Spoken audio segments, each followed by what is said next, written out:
Hello everyone, and welcome back to my channel. Today we're diving into a fundamental component for anyone looking to get the best performance out of their Windows 11 PC. Whether you're a gamer or a video editor, today I'll show you in detail how to ensure that DirectX 12 is installed and running correctly on your computer. DirectX 12 allows your games and programs to communicate more efficiently with your graphics card.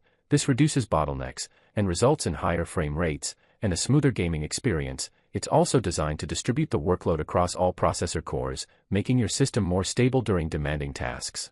Okay, let's begin. To download DirectX 12, open your browser and head over to the official Microsoft download page. To make it easier for you, I have put the direct link in the video description. This link is the only source you should download system files from to ensure the security of your computer. Scroll down and select your preferred language, then click the download button.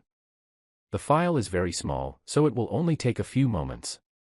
Wait until the download is complete, then we will proceed to the installation. Now double-click the installer file to begin the installation. A license agreement window will appear. To continue, select I agree to the agreement, and then click Next. Although this is an official Microsoft installer, it may sometimes include optional software, such as the Bing toolbar or other add-ons.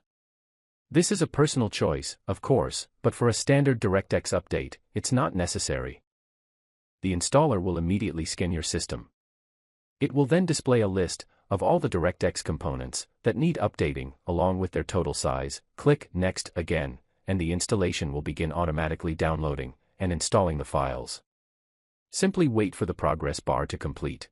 And after the DirectX components are downloaded, the installer will immediately begin installing them.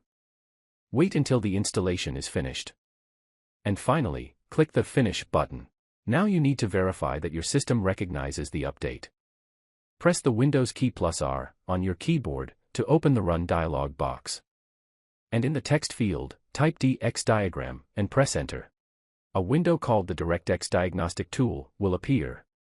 Stay on the first tab, the System tab. Look at the bottom of the list. Under the System Information section, you'll find a line labeled DirectX version. It will now show DirectX 12. That's all for today's video. I hope you found it helpful. Please like and subscribe to my channel for more technical tutorials. Thanks for watching and see you in the next video.